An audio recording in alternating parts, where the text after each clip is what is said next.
आए छात्र छात्राओं का विद्यालय परिवार द्वारा मुंह मीठा कराकर एवं साफा पहनाकर अभिनंदन किया गया।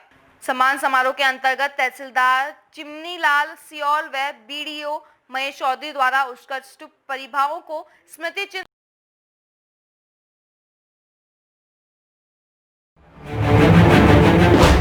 ना बेमतलब के मुद्दे, ना बेमतलब की बहस, खबर शहर से लेकर गांव तक, संसद से सड़क तक। डीपी के न्यूज है करोड़ों लोगों की आवाज।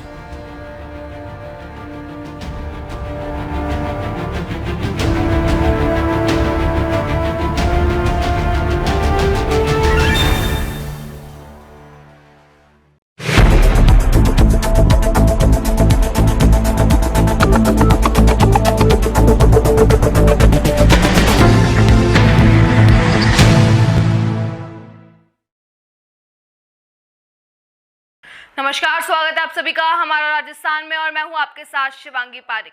तो चलिए बुलेटिन की शुरुआत करते हैं, लेकिन उससे पहले नजर डालते हैं हेडलाइंस पर। गहलोत सरकार पर सियासी संकट से धीमी हुई ब्यूरोक्रेसी की 4 फाइलों का मूवमेंट भी थमा।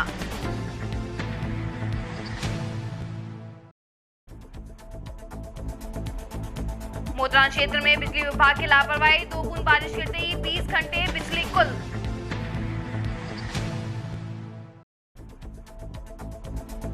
सरदार शहर में ईद उल जुहा और रक्षाबंधन को लेकर सीएलजी की बुलाई गई बैठक।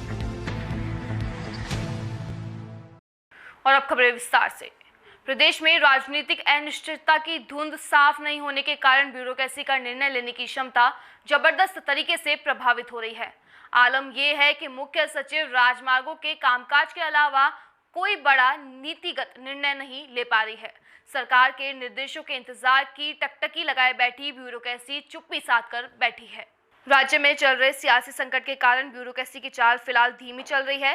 फाइलों का मूवमेंट नहीं होने के कारण कुछ बड़े मसले सरकार के स्तर पर पेंडिंग चल रहे हैं। इनमें राज्य की जेलों में सुधार के नवाचार व थर्ड जेंडर से अलग से पहचान पत्र मुहैया करवाने समेत मुख्यमंत्री की बजट घोषणाओं के क्रियान्वयन की गति धीमी चल रही है। राज्य में सियासी संकट का असर यह हो रहा है कि जन घोषणा पत्र के 503 में से सिर्फ 150 बिंदुओं पर ही काम पूरा हो पा रहा है। शेष बिंदुओं पर काम प्रगति पर चल रहा था, लेकिन इसी बीच प्रदेश में छाए सियासी संकट के कारण फाइलों का मूवमेंट थम सा गया है।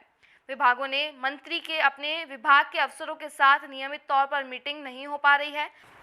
हालांकि बाड़ेबंदी से बाहर निकलकर जलदाय मंत्री डॉक्टर बीडी कल्ला, उद्योग मंत्री परसीलाल मीणा और कुछ सहकारिता मंत्री उदयलाल अंजना ने अपने विभाग के अफसरों के साथ मीटिंग जरूर की है। जालौर के मोदरान क्षेत्र में बिजली विभाग की लापरवाही ऐसी है कि यहां पर बरसात की 2 बूंद बारिश गिरते ही क्षेत्र की कई गांवों की 24 से 48 घंटे तक बिजली गुल रहती है। गुरुवार को शाम 6 बजे से क्षेत्र की बिजली सप्लाई बंद थी, जो शुक्रवार शाम को दोपहर को 2 बजे 20 घंटे बाद चालू हो पाई। इस संबंध में जोधपुर विद्युत वितरण निगम के कनिष्ठ अभियंता, सहायक अभियंता व स्थानीय लाइनमैन को सैकड़ों बार ग्रामीणों ने संपर्क किया, लेकिन ग्रामीणों को कोई भी संतोषप्रद जवाब नहीं मिल पा रहा था। इस संबंध में स्थानीय संवाददाता ने सहायक अभियंता व कनिष्ठ अभियंता से दूरभाष पर संपर्क किया, लेकिन उन्होंने कॉल रिसीव नहीं किया। इस संबंध में जोधपुर डिस्कॉम से संपर्क करने पर बताया गया कि आपके क्षेत्र में भारी बारिश हो रही है, इसकी वजह से लाइट फॉल्ट हो गई है, जबकि यहां पर मात्र 30 मिनट बूंदाबांदी हुई थी और इतनी तेज हवा भी नहीं चल रही थी। फिर भी इस क्षेत्र में बिजली की ऐसी गंभीर समस्या हो रही है, जो 20 घंटे तक बिजली गुल रही। क्षेत्र के मोदरान गांव, रेलवे स्टेशन, बरसानधांजी व सरना के 20 घंटे तक लगातार बिजली बंद रहने से ग्रामीणों को गर्मी व उमस के कारण व रात्रि में मच्छरों की भरमार से परेशान होना पड़ा। वहीं ग्रामीणों का आरोप है कि मोदरान बिजली घर से बाकरा गांव से 33 केवी लाइन आ चुकी है, लेकिन फिर भी बिजली विभाग भीनमाल से 35 किलोमीटर दूर से लाइन बिजली की चालू की है, जबकि बाकरा गांव वाली लाइन 10 किलोमीटर दूर पर ही है। उसको एक दिन में चालू किया जा सकता है। वहीं लाइन में मोदरान जीएसएस तक आ चुकी है, लेकिन विभाग के आला अधिकारी व कर्मचारी इस लाइन को नहीं जोड़ रहे हैं, जिससे क्षेत्र के ग्रामीण को बिजली कटौती की हमेशा भारी परेशानी हो रही है। क्षेत्र में पिछले 20 घंटों से बिजली गुल होने पर ग्रामीणों ने जीएसएस पर आकर प्रदर्शन किया और कर्मचारियों को लताड़ा, लेकिन कर्मचारी पूरी रात क्षेत्र की लाइन को दुरुस्त करने में लगे रहे और उन्होंने भी ग्रामीणों को बताया कि भीनमाल की लाइन लंबी होने के कारण ऐसी समस्या बार बार आ रही है। यदि बाकरा गांव से जो लाइन मोद्रान जीएसएस पर आ चुकी है वह चालू हो जाए तो क्षेत्र की 100% समस्या हल हो सकती है। इस संबंध में जानकारी के सहायक अभियंता मोद्रान व कनिष्ठ अभियंता रामसिंह भीनमाल से संपर्क किया था, लेकिन उन्होंने कॉल रिसीव नहीं किया। मोद्रान रेलवे स्टेशन, मोद्रान गांव, बरसाधांजी व सरेना के मात्र दो तीन बूंदाबांदी बारिश आ जाती है तो क्षेत्र में घंटों तक लाइट चली जाती है। इस पर संबंध में अधिकारियों से बात करते हैं तो कॉल भी नहीं उठाते हैं। दर्शत सिंह राजपुरोहित, जिला युवा अध्यक्ष, राष्ट्रीय हिंदू एकता संगठन जालौर, मोद्रान क्षेत्र में बिजली की गंभीर समस्या है। इसके लिए उच्च अधिकारियों को कई बार संपर्क किया गया था, लेकिन क्षेत्र की लाइन दुरुस्त करने में कई बार लाइनमैन लगे रहते हैं, लेकिन कोई सुधार नहीं हो पाता है।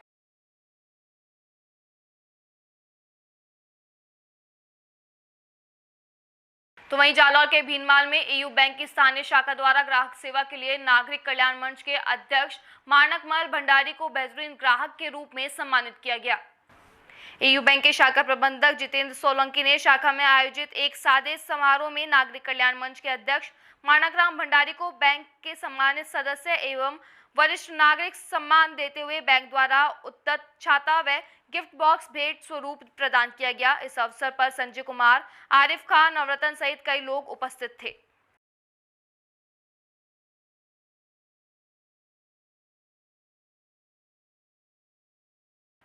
अलवर के बांसुर में अयोध्या में प्रभु श्री राम के भव्य मंदिर निर्माण में बांसुर के माजरा गांव में स्थित ढाकोवाली बगीचे के प्राचीन हनुमान मंदिर व बाबा हरिनाथ महाराज आश्रम से पवित्र मिट्टी भेजी गई। मिट्टी की मंदिर की नींव में देश भर के पवित्र स्थलों की मिट्टी लगाई जाएगी। इसके लिए राजस्थान के 150 से अधिक धार्मिक स्थलों की मिट्टी दी गई है। इसमें प्राचीन हनुमान मंदिर, माजरा रावत की मिट्टी भी शामिल हो चुकी है। आरआरएस के स्वयंसेवक अजय गुजर ने बताया कि 5 अगस्त को अपने घरों में प्रातःकाल भगवान श्री राम का स्मरण करें तथा संध्याकाल में दीप जलाकर हर्ष व्यक्त करें। सर्वप्रथम गोपाल नाथ महाराज ने मंदिर की मिट्टी का पूजन किया। इस अवसर पर गोपाल नाथ महाराज व बड़ी संख्या में ग्रामीण उपस्थित थे।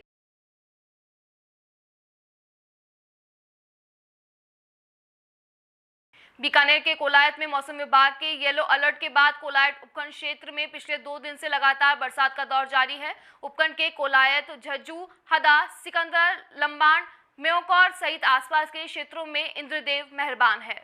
लगातार बरसात से आस देख रहे किसानों के चेहरे पर भी खुशी देखी जा रही है। वहीं ग्रामीणों का कहना है कि इस बरसात में मवेशियों का नया जीवनदान मिलेगा। वहीं दूसरी ओर बरसात के बाद से कोलायत, झज्जू, हदा सहित क्षेत्र के विद्युत आपूर्ति ठप पड़ी है, जिससे विद्युत धंधे बंद पड़े। साथ ही गर्मी में लोगों का हाल बेहाल हो रहा है। हदा के ग्रामीण नेमीचंद सुधार ने विद्युत विभाग के अधिकारियों से समस्या के समाधान की मांग की है। चूरू के सरदार शहर में ईद उल जुहा व रक्षाबंधन को लेकर पुलिस थाने में सीएलजी बैठक आयोजित की गई। बैठक में इन त्योहारों के अवसर पर सौदा व शांतिपूर्वक वातावरण कायम रखने पर चर्चा की गई। बैठक में कोरोना महामारी को ध्यान में रखते हुए घरों में नमाज अदा करने व रक्षाबंधन पर भीड़ भाड़ नहीं करने का निर्देश दिया गया तथा सोशल डिस्टेंसिंग की पालना करने का आग्रह भी किया गया। इस अवसर पर पुलिस उप अधीक्षक गिरधारी लाल शर्मा, थाना अधिकारी महेंद्र दत्त शर्मा को आवश्यक दिशा निर्देश दिए गए।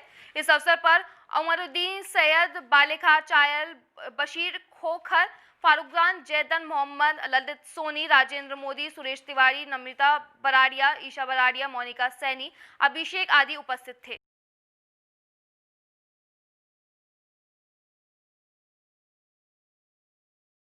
से हमने जो मुस्लिम समुदाय और हिंदू समुदाय के जो प्रमुख नागरिकगण हैं कस्बे के, उनको हमने अभी बुलाया था मीटिंग के लिए।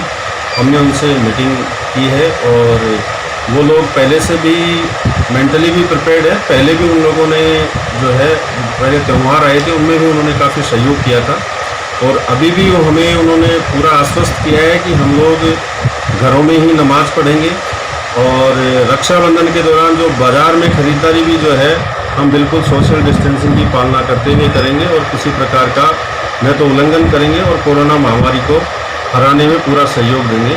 उस तरह उन्होंने पूरा आश्वस्त किया है। उसके लिए वो अपने सोशल मीडिया ग्रुप्स पे भी वो उसको प्रचारित करने के लिए उन्होंने कहा है, और हम भी ये चाहते हैं, आपके माध्यम से भी हम लोग ये चाहते हैं कि इसका अधिक से अधिक प्रचार प्रसार करें, लोगों को कोरोना महामारी के बारे में जागरूक करें, जिससे कोरोना महामारी को हराया जा सके, उससे लोगों को बचाया जा सके। ईद को देखते हुए हम ये मुसलमान भाइयों से ये अपील करना चाहते हैं कि जिस तरह ये कोरोना महामारी का, ये बीमारी का बड़ा जो रोग चल रहा है, इसको ध्यान में रखते हुए मस्जिदें बंद रहेगी, लोग घरों में अपने घरों में नमाज़ पढ़ेंगे, मालिक से दुआ करेंगे कि इसको मालिक जो है वो मिटाए और पूरा हमारा भारतवर्ष जो है वो इस कोरोना से मुक्त हो, उसके लिए दुआ करें और सब अपने अपने घरों में नमाज अदा करें। ये हमारी अपील सभी भाइयों से। भारत सरकार की गाइडलाइन के ऊपर हिंदुस्तान के सभी मुसलमान उसकी पालना करेंगे, शांति व्यवस्था बनाए रखेंगे और मस्जिद में 5 आदमियों की नमाज़ पढ़ने के लिए बोला वो ही नमाज़ पढ़ेंगे। बाकी ईदगाह में वहाँ पर कोई गतिरोध नहीं होगा, कहीं भी इकट्ठे नहीं होंगे, एकदम पीसफुल। कोरोना को ध्यान में रखते हुए मैं सभी मुसलमान भाइयों से अपील करता हूँ कि अपने घरों में आराम से रहे और इनकी भारत सरकार की व्यवस्था के खिलाफ कोई काम नहीं करे, शांति बनाए रखे। धन्यवाद। अपील करना चाहेंगे समाज के लोगों से। ऐसा है, ये ईद उल अजहा जिसको हम बकरीद कहते हैं, ये बहुत ही महत्वपूर्ण त्यौहार है। लेकिन मैं सभी मुस्लिम भाइयों से ये अपील करना चाहता हूँ कि सभी लोग जो है अपने घरों में ईद की नमाज अदा करें और कुर्बानी भी अपने घरों में करें, बाहर गली में जो किसी प्रकार की गैदरिंग न करें और विभाग के द्वारा जो नियम कानून बने हुए हैं उनका 100% पालन करें और अपनी वजह से किसी भी व्यक्ति को कोई तकलीफ न हो, इस बात का खास तौर से ध्यान रखें। अगर हम सब मिलकर के ऐसा करेंगे तो निश्चित रूप से ये जो महामारी है इससे हम निजात पा सकते हैं और यही सबसे बड़ी इबादत है। किस तरह हमने पहले भी अपील की है और अब ये कर रहे हैं कि कोरोना को ध्यान में रखते हुए एक तो भीड़ भाड़ कम करें और राखी की जगह अगर घर में जो मूली है उसी को बांध लें, क्योंकि राखी अगर कहीं से परचेज करते हो या कहीं बेचते हो पूरे से तो वो कोरोना वायरस फैलने का डर होता है। तो ज़्यादा से ज़्यादा एक भीड़ कम करें, जाएँ कम और जो घर में यूज़ पड़ी जो है उन्हीं को यूज़ करें। साथ ही सरदार शहर सर्व समाज के लोगों ने उपखंड अधिकारी को ज्ञापन सौंपकर वार्ड 15 की नाबालिगा का अपहरण करने वालों को गिरफ्तारी की मांग की। ज्ञापन में लिखा कि वार्ड 15 निवासी 15 वर्षीय बालिका 24 जुलाई को घर से गायब हो गई थी। बाद में जानकारी मिली कि वार्ड 3 निवासी सुनील उर्फ रामावतार सैनी अपहरण कर बेला पुसला ले गया, जिसकी रिपोर्ट थाने में करवाई गई। बच्ची को गायब हुए 7 दिन हो गए हैं। पुलिस थाने ने आश्वासन के अलावा कुछ नहीं मिल रहा है। बच्ची को गायब करने पर सुनील के पिता, भाई व दोस्त का हाथ है, फिर भी पुलिस उनको नहीं पकड़ रही है। उन्होंने चेतावनी दी है कि शीघ्र गिरफ्तारी नहीं हुई तो 1 अगस्त से सर्व समाज के लोग बड़ा आंदोलन करेंगे।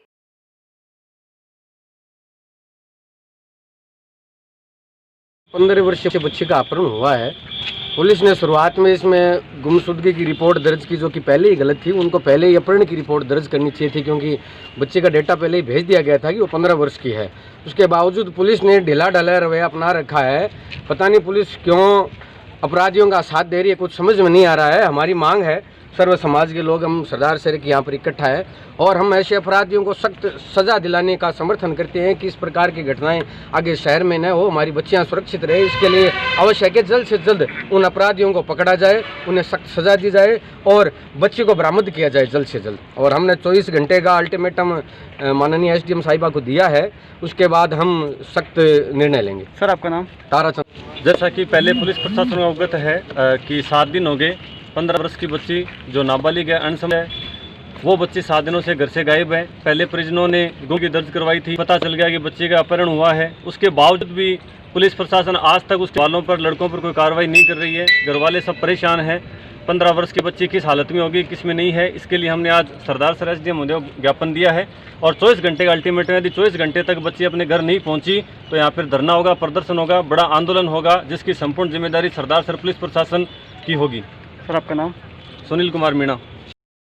चित्तौड़ के राशमी में उपखंड क्षेत्र की राजकीय बालिका माध्यमिक विद्यालय भीमगढ़ की कक्षा 10वीं की छात्र कोमल परसोया ने अपने विद्यालय के साथ रश्मि ब्लॉक का भी नाम टॉप पर गौरवान्वित किया है। प्रधानाचार्य विनोद सुधार ने बताया कि 10वीं बोर्ड परीक्षा के परिणाम में कोमल ने बिना ट्यूशन के घर पर रहकर नियमित 8 घंटे पढ़ाई कर विद्यालय के साथ साथ राजमी ब्लॉक का नाम रोशन किया है।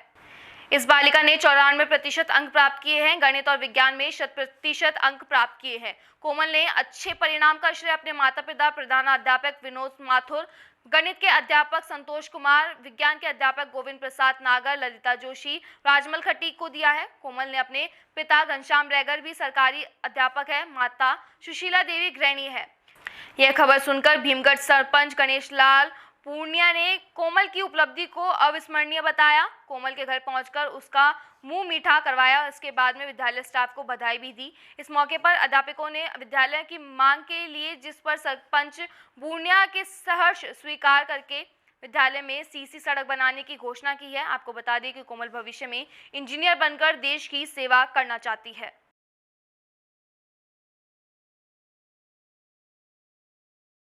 स्थानीय विद्यालय की छात्रा कोमल परसोया ने कक्षा 10 की बोर्ड परीक्षा में 54% अंक प्राप्त कर राजमी ब्लॉक में प्रथम स्थान प्राप्त किया है। हम उनके उज्जवल भविष्य की कामना करते हैं। छात्रा ने लगातार सतत अध्ययन करते हुए इस उपलब्धि को हासिल किया है। इस उपलब्धि में शाला के संस्था प्रधान श्री विनोद माथुर एवं विषयाध्यापकों का महत्वपूर्ण योगदान रहा है। कोमल परसोया शैक्षिक गतिविधि के साथ साथ शैक्षिक गतिविधियों में भी आगे रहती थी तथा सभी गतिविधियों के सफल संचालन में उनका योगदान रहता था।